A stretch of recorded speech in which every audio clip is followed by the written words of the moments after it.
જય શ્રી કૃષ્ણ મિત્રો, ભારૂક સત્સંગ ચેનલમાં તમારા બધાનું સ્વાગત છે। આજે હું તમને પુરુષોત્તમ માસના 11મા અધ્યાયની કથા કહું છું। 11મા અધ્યાયની કથાનું નામ છે ઉપાસના અને વરદાન પ્રાપ્તિ। ગંગા કરતાં પણ સહસ્ત્ર ગણી પવિત્ર એવી પાવન કથા દેવર્ષિ નારદ એકાગ્ર ચિત્તે સાંભળી રહ્યા છે।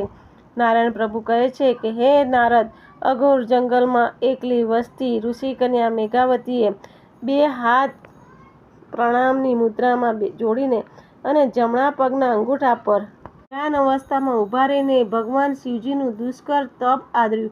રાત દિવસ ભગવાન સદાશિવનું ચિંતન મનન કરવા લાગી। સૂર્ય અને ચંદ્રરૂપી આભૂષણોથી શોભતા નંદી અને ભૃગી જેની સેવા કરી રહ્યા છે, ગળે રુદ્રમાળા ધારી સર્પોથી વીંટળાયેલા જેની જટામાં ગંગા વહે છે, ભાલે બીજ ચંદ્ર સોએ છે, એવા મહાદેવનું ઉગ્ર તપ મેઘાવતીએ આદર્યું। શિયાળામાં કંઠ સુધી શીતળ જળમાં બેસી, ઉનાળામાં 5 અગ્નિના ઢગલા વચ્ચે બેસી તથા ચોમાસામાં ખુલ્લા શરીરે બેસીને ઘોર તપસ્યા શરૂ કરી। મેઘાવતીએ 9000 વર્ષ સુધી આવી કઠિન તપસ્યા કરી। ભલભલા ઋષિઓ વિસ્મય પામ્યા। અંતે ભગવાન સદાશિવ પ્રસન્ન થયા અને સાક્ષાત દર્શન દીધા। તપોબળે અદ્ભુત અને અલૌકિક તેજ પ્રાપ્ત કરી ચૂકેલી મેઘાવતીએ આંખો ખોલી નંદી પર સવાર એવા શિવજીને વંદન કર્યા અને પ્રાર્થના કરવા લાગી, હે મહાદેવ, હે ભોળાનાથ, આપનો મહિમા અપરંપાર છે।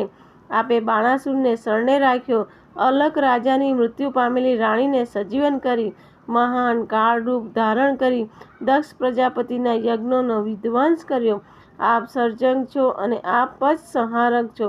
હે પ્રભુ, મારા તપથી પ્રસન્ન થયા હો તો મારા કષ્ટનું નિવારણ કરો।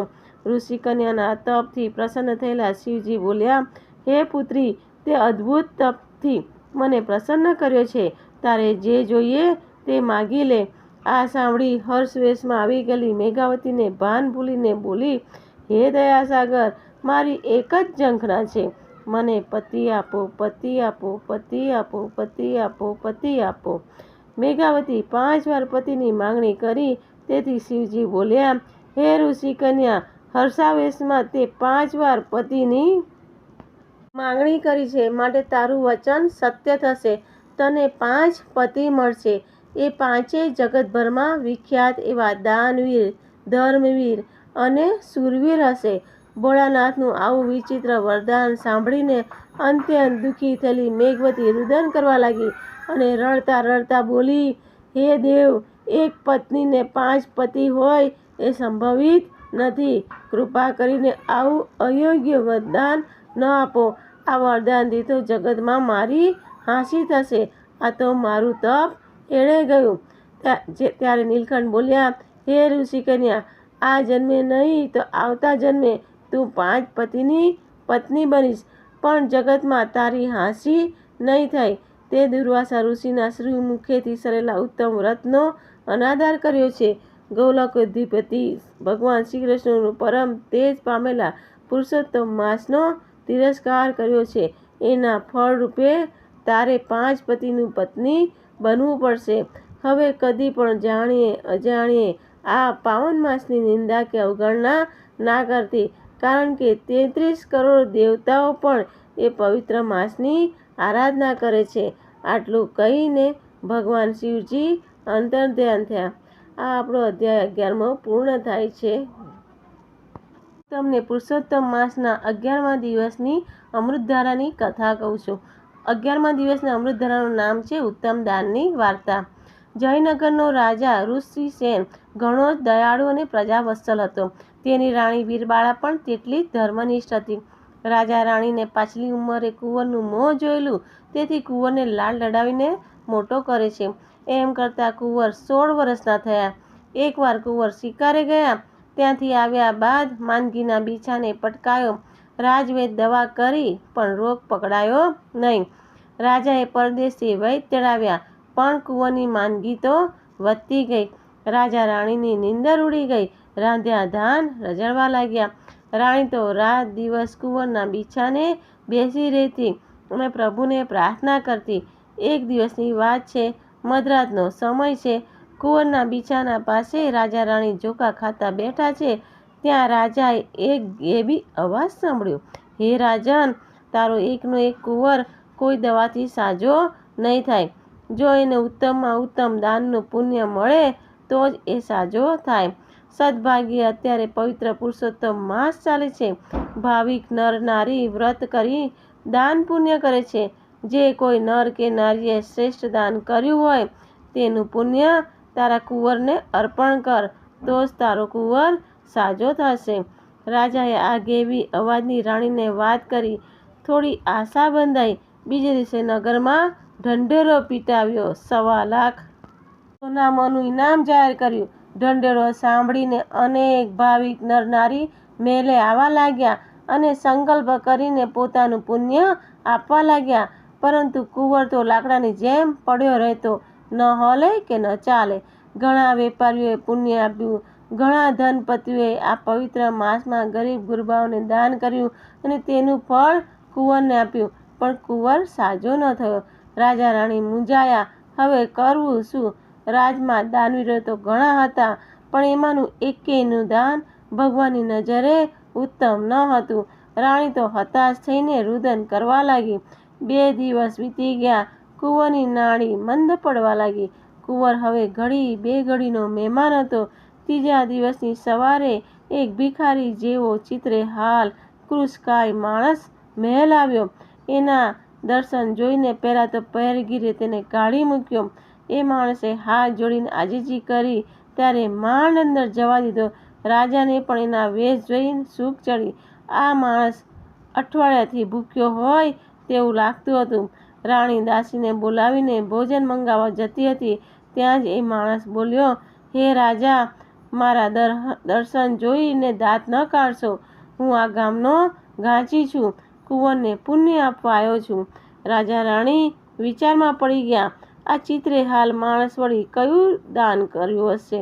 રાજા તો ના પાડવા જતો હતો, પરંતુ રાણી ઈશારાથી સમજાવ્યું કે ઘણીવાર ઉકરડે રતન પડ્યા હોય છે, વળી આંગણે આવેલાનું દિલ ના દુભાવાય. રાજાએ હા પાડી એટલે ઘાંચી જમણા હાથમાં જળ લઈને ઊંચા અવાજે બોલ્યો, હે દયાળુ પુરુષોત્તમ પ્રભુ, આ પવિત્ર માસમાં મેં જે દાન કર્યું છે એ તમારી નજરે ઉત્તમ હોય તો એનું મને જે કાંઈ પુણ્ય પ્રાપ્ત થયું હોય એ હું આ કુંવરને અર્પણ કરું છું. એ પુણ્ય બળના પ્રભાવે કુંવર સાજો થતો હોય તો કરો. જળની અંજલિ છાંટતા જ કુંવરે આંખો ખોલીને પાણી માંગ્યું. રાજા રાણીના હરખનો પાર ન રહ્યો. પાણી પીધા પછી કુંવર બેઠો થયો. માતા પિતાને અને ઘાંચીને પગે લાગ્યો. રાજા અને રાણી ઘાંચીના પગમાં પડી ગયા. એને બીજે દિવસે દરબારમાં આવવાનું કહીને રથમાં બેસાડીને ઘેર વળાવ્યો. બીજે દિવસે દરબાર ભરાયો. રાજાએ ઘાંચીને પોતાની પાસે બેસાડ્યો. પછી પૂછવા લાગ્યો, ભાઈ, તારો દેખાવ કંગાળ છે. પેટ પૂરતું ખાવા ન મળતું હોય એવી તારી કાયા છે, તોય તે ઉત્તમ દાન શાનું કર્યું એ વિશે મને જણાવ.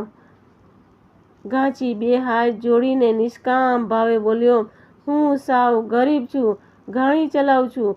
જે દિવેલ નીકળે એ વેચીને હું ગાડું ગબડાવું છું. સંતાનમાં 7 દીકરા ને 7 દીકરી છે. તેથી ગમે તેટલી મહેનત કરું તોય પેટે પાટવા બાંધવા પડે છે. ઓછીનું ઉધાર કરવું પડે છે.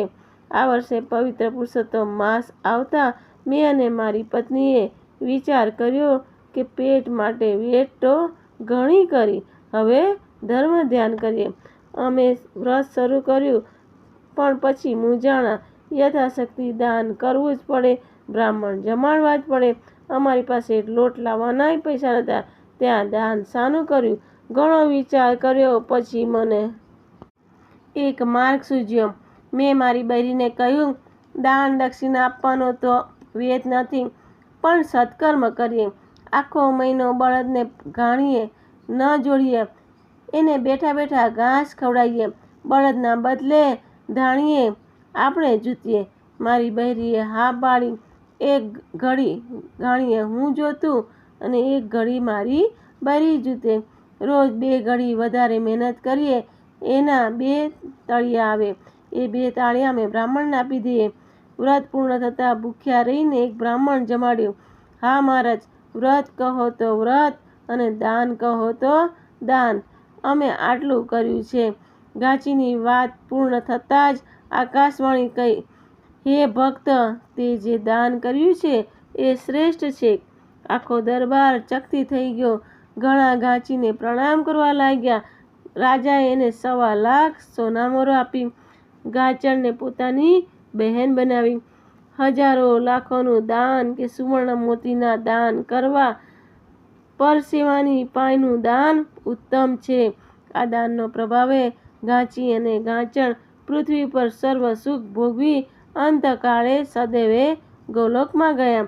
હે પૂર્ણ પુરુષોત્તમ પ્રભુ, તમે જેવા ગાચી અને ગાચણને ફળ્યા, સેવા સૌને ફળજો. આપણી અહીંયા અમૃતધારાની કથા પૂર્ણ થાય છે. તમને મારો આ વિડીયો ગમ્યો હોય તો પ્લીઝ લાઇક અને સબસ્ક્રાઈબ જરૂર કરજો અને એક કોમેન્ટ પર જરૂર કરજો. જય પુરુષોત્તમ મહારાજની જય.